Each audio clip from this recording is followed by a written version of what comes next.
Kanalıma abone olan videolarımı izleyin. Herkese bu videomun mövzusu Riyaziyyat Namazov 5-ci sinif kitabına onluq kəsrə bölünməsi mövzusunda səhifə 146-dakı məsələlərin həllidir. Kimdə kitab yoxsa ekrana baxaraq məsələlərlə tanış olsun. İndi isə mən keçirəm bu məsələlərin həllinə. Deməli, məsələlərin həllinə keçməzdən öncə bunu silək və başlayaq bu məsələlərimizdən tanış olaq. 20-ci məsələ. Velosipedçi 3,8 saata 50,16 km yol getdi. Sonra o həmin sürətlə daha deməli, burada sürət tapırıq və sürət dəyişmir. 2,5 saat yol getdi. Velosipedçi cəmi nə qədər yol getdi?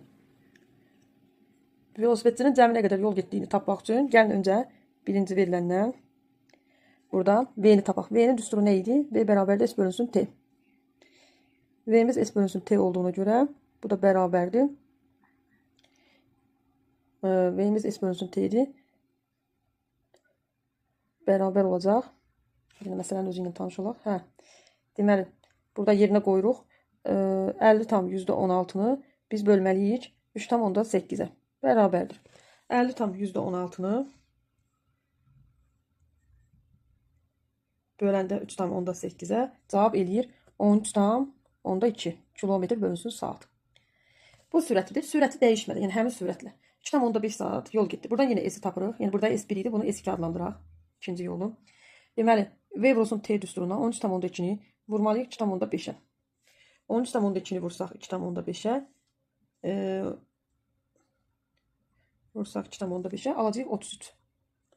Deməli, birinci məsafə olub 50,16. İkinci dəfə gedib yol məsafəsi 33. Bunları cəmi nə qədər yol getdiyini soruşur. Yəni S1-dən S2-nin cəmini soruşduğuna görə S1-dən S2 50,16-nın üzərinə 33 gəlsək, bu edəcək 83,16 km yol gedib. Bu oldu məsələ 20-nin həlli. İndi bunu ekranı təmizləyib keçirik məsələ 21-ə. Məsələ 21-in şərti ilə tanış olaq. Deməli, məsələ 21-də nə deyir? Körpünün uzunluğu 25 metr, eni isə 8 metrdir. Bu körpünü döşəmək üçün hər birinin uzunluğu 8 metr, eni 0,25 metr olan neçə taxta lazımdır? Deməli, biz sahəni tapmalıyıq ilk öncə 25 və 8-dən sahəni. 25-i yəni nə etməliyik? Uzunluğu 25-dir sahə. Burada S tapmaq üçün S AB idi. 25-i vuracağıq 8-ə. Bu da 200 edir. 200 kvadrat metr sahəsi olan körpüdən söhbət gedir. Və görə taxtaların sahəsi nə qədərdir? Bu olsun körpü, bu da olsun taxtanın sahəsi. Bax, taxta 8 vurulsun 0,25-dir. Yəni taxtanın sahəsi buranda olacaq 2 kvadrat metr. 2 kvadrat metrlik 200 kvadrat metr olan sahəyə taxta döşəməliyik. Yəni 200-ü bölməliyik 2-yə. 100 dənə belə taxta lazımdır. Yəni belə deyək, içində kiçik-kiçik hissələrdir belə. Hər biri 2 kvadrat metrlik taxtalardır. Bu məsələmizin də həlli budur. İndi keçirik növbəti məsələmizə. Növbəti məsələmiz 22 nömrəli məsələdir. 22 nömrəli məsələdə baxaq. Düzbucaqlının sahəsi 36,54 kvadrat desimetrdir. Eni isə biz bilirik ki, sahə nədir? A vurulsun B. A-nı adətən standart olaraq uzunluğu adlandıraq. B-ni eni. Eni isə 4,2 desimetrdir. Düzbucaqlının perimetri. Əvvəlcə A-nı tapmalıyıq. S bölünsün B düsturundan. Yəni 36,54-ü bölməliyik 4,2-yə. Burada mən tez hesablayacağım. Çünki vaxt məhdudiyyəti var. Siz özünüz bölüb tapa bilərsiniz. Yəni 8,7 mən tapdım desimetr. Deməli, perimetr nədir? Düzbucaqlının perimetri düsturu 2 vurulsun A üstə gəl B. Burada bərabərdir. Rəngi dəyişək ki, məsələlərimiz hesabımız qarışmasın. 2 vurulsun. Deməli, B-miz 4,2-dir. Üzərinə gələcək 8,7. O da bərabərdir. 8,7 ilə 4,2-nin cəmi 12,9-dur. 2 vurulsun 12,9. Bu da eləyəcək 25,8. Ölçü nədir? Desimetr. 25,8 desimetr. Bu oldu məsələ 20-21-in həlli. İndi gəlin bunları ekrandan təmizləyək. Keçək.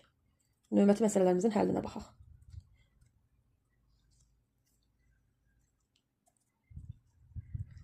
Bunu da ekrandan silək.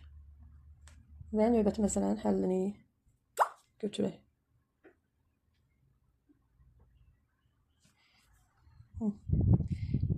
Və baxaq. Növbəti məsələlərimiz var. Məsələn 23. Məsələ 23-də qaldıq. Baxaq məsələ 23-ə. Düzbucaqlının sahəsi bayaqki kimi S bərabərdir 37,8 cm kvadratı. Uzunluğu A adlandırmışdıq 8,4-dür. Perimetri bu düzbucaqlının perimetrinə olan bərabər olan. Biz əvvəlcə buradan perimetri tapaq ki, məsələmizin həllini davam edə bilək.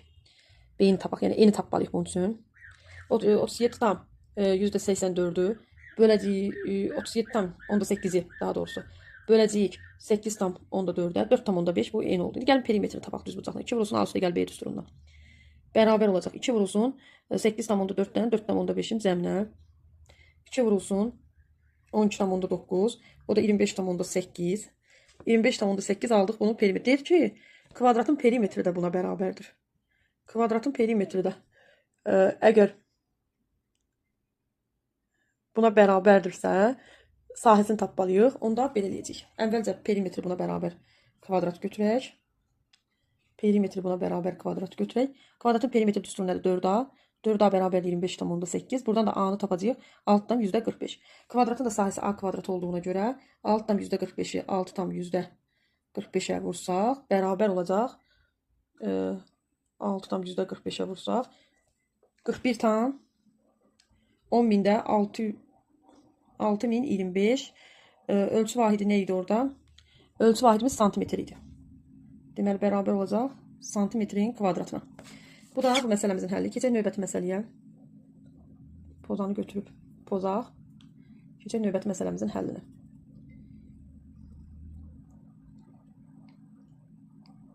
Növbəti məsələmiz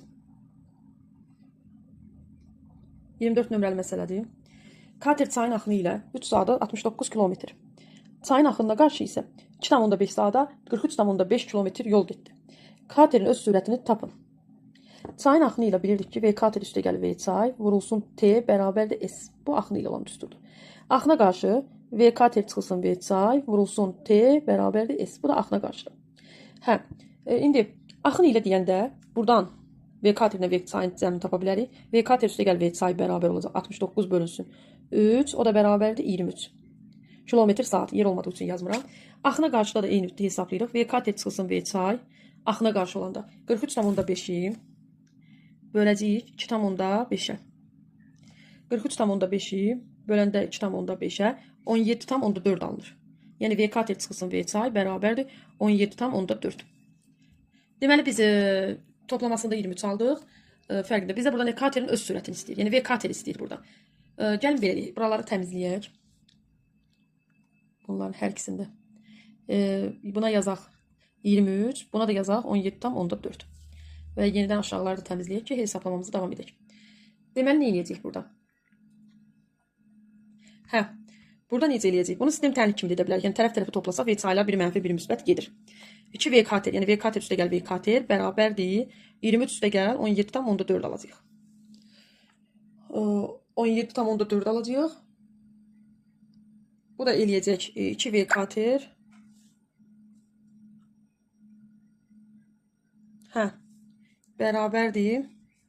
23'dən 17'nin cəmi nədir? 17,4'dür burada. Eləyir 40,4 kilometr bölünsün saat. Buradan da V katerimiz nəyə bərabər olar? 40,4'ü 2'yə bölsək 20,2 kilometr saat. Bu da oldu 24 nömrəli məsələnin həlli. Keçək 25'ə. 25'ə keçək. Davam edək 25'ə. 25'də məchul ədədlə 0,məchul ədədi x götürək. 0,7'nin cəmini 2 və 1,8 ədədlərinin fərqinə vurub. Hə, bir dəqiqə.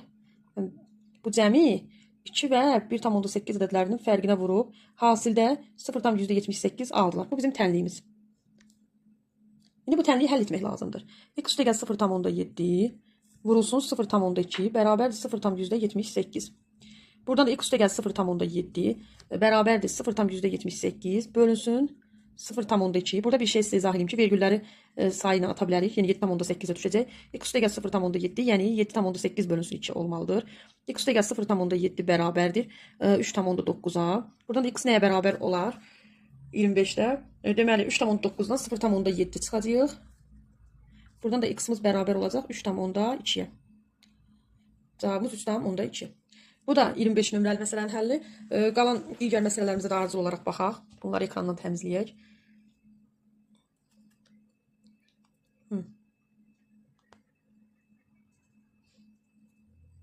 Bunu ekrandan təmizləmək üçün bir dəqiqə. Burada izləyək ekrandan. İndi digər məsələmizi axtaraq. 26, 27, 28 bu məsələlərə baxacağıq. Baxaq. 26, 27, 28 nömrəli məsələmizə. Burada nə deyir? 2 qarpızın kütləsi 12,32 kiloqramdır. Qarpızların birinin kütləsi digərindən 1,2 dəfə çox. Yəni 1x-sə o biri 1,2x-dır. Cəmi nə qədərdir? 12,32. 2,2x bərabərdir 12,32. Buradan x bərabərdir 12,32-ni bölməliyik 2,2-yə. Bu da x bərabərdir 12,32-ni 2,2-yə böləndə 5,6 edir.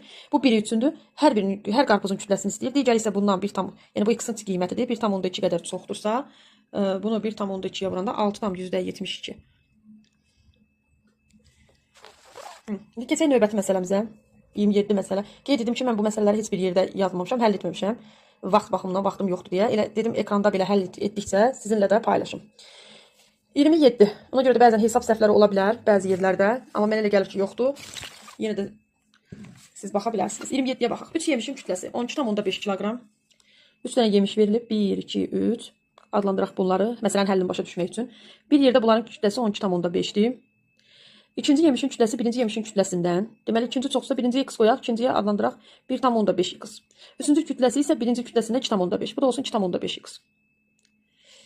Burada biraz səliqəsiz alınır. Bunların cəmi bizə verib, deməli, 12,5. X-lar yazaq yanlarına. 12,5. Deməli, buradan bunu hesablayınca 4, 5x. 5x-imiz 12,5-dirsə, x-imiz bərabərdir 12,5-i 5-ə böləndə 2,5 kiloqram. Bu birinci. İndi hər yemişin kütləsini istədiyinə görə biz gəl belə eləyək. Yəni, bunları əgər yazdırsa, götürdüsə, ekranı təmizləyim. Belə edək, davam edək. Hər yemişin kütləsini birini tapdıqsa 2,5, digərlərində burada hesablayıb tapaq. Deməli, burada hesablayıb tapaq. Bunu 2,5 tapmışam. Burada 1,5 vurulsun, 2,5 hesablayacağım. Bərabər olacaq 1,5-i 2,5-ə vuranda 3,75. Üçüncü üçün bunun üçün 2,5-i vuracaq 2,5-ə 6,25 kiloqram. Hər biri üçün 2,5, 3,70. Hər biri üçün alındı 3,75 və 3,75 və 6,25 kiloqram aldıq. İndi növbəti məsələmizə baxaq. Növbəti məsələmiz 28 nömrəli məsələdir. 28 nömrəli məsələmizə baxaq. Deməli, burada nə deyir? Aralarındakı məsafə 141 kilometr olan, məsələn, şərtini başa düşmək üçün yazaq. İki məntəqədən eyni zamanda qarşı-qarşıya piyada və motosikletçi yola düşdü. Qarşı-qarşıya. Bu olsun piyada, bu da olsun motosikletçi. Motosikletçinin sürəti piyadanın sürətindən, bu əgər x-sa sürəti, bunun 9x, yəni 9 dəfə çoxdur. 3 saatdan sonra onlar arasındakı qalan məsafə 15 kilometr oldu. Onlar arasındakı qalan məsafə 15 kilometr. Yəni 141-in 15-i qalıb. Gedilənləri tapacaq indi. Onu əvvəlcə 15-ini çıxmalıyıq. 141-in onda eləyəcək 126 kilometr, yəni gediblər. 15 kilometr. Piyada və motosikletçinin sürətini tapın. Qarşı-qarşıya hərəkətdə demişdik ki, zaman azaldığına görə, yəni belə deyək də t bərabər s bölünsün v düsturuna görə sürəti nə qədər böyük götürsək yaxşı olar da, çox böyük sürəti böyütmək lazımdır ki, zamanı azaldıq. Yəni qarşı-qarşıya hərəkət edirlərsə bunlar tez görüşürlər. Ona görə də sürətləri toplamaq məsləhətdir. Keçirik sürətləri toplama qaydasına. Deməli, olacaq burada v motosiklet, v piyada ilə v motosikletçinin sürəti, yəni x üstəgəl 9x vurulsun. Neçə saat sonra? 3 saat hərəkət ediblər. 3 saata gediblər nə qədər? 126 kilometr, yəni 15 kilometr çıxırıq. 141-dən 126 kilometr gediblər. Deməli, buradan x üstəgəl 9x bərabər, yox bir dəqiqə bunu 10x kimi yaza bilərik elə buradan. 10x bərabərdir. 126-nı böləcəyik 3-ə. 10x da bərabər olacaq 42-yə. Deməli, burada 42-yə bərabər oldu. Davam edirik məsələmizi. Ekranın bu hesab yerini təmizləyirəm. Məsələmizi burada davam edəcəyik. Bura qədər yəqin ki, başa düşdünüz. Məsələmizi davam edirik. Yəni, buradan da x-imiz bərabər olacaq 4,2-yə. Bizim tapdığımız sürətdir, kilometr saat. Bu oldu piyadanın. Motosikletçinin bundan 9 dəfə çox olduğuna görə, bu belə deyək də, belə yazaq. Bu v olsun piyada. V motosikletçi də bundan 9 dəfə çox olduğuna görə 4,2-ni biz vurmalıyıq 9-a. 2-ni 9-a vuranda 8, 1 yadda 36, 1 yadda 37. Deməli, kilometr saat. Bunların da hər birinin sürətini deyir, piyada və motosikletçi. Bunu da tapdıq. İndi keçirik məsələnin növbəti hissəsinə. Ekrandan bunların hamısını, yəni növbəti məsələlərimizə keçirik. Səhvlərimizdə 2 məsələ qaldı bu səhifədən. Onların da həllinə baxaq. Deməli, bunu da təmizlədik ekrandan. Keçək bu 2 dənə məsələmizin həllinə də baxaq. Nə deyir burada? Velosipedçinin sürəti piyadanın sürətindən 2,5 dəfə çoxdur. Bir məntəqədən eyni zamanda eyni istiqamətdə yola düşən velosipedçi ilə piyada arasındakı məsafə 1,5 saatdan sonra 10,8 kilometr oldu. Buradan nə deyir? Piyadanın və velosipedçinin sürətini tapın. Deməli, biz ümumi V-ni tapa bilmək üçün 10,8-i buradan bölməliyik. 1,5-ə 7,2 olacaq ümumi sürətimiz. 12-ni də. Hə, biz demişdik qarşı-qarşı hərəkətdə bundan əvvəlki məsələmizdə.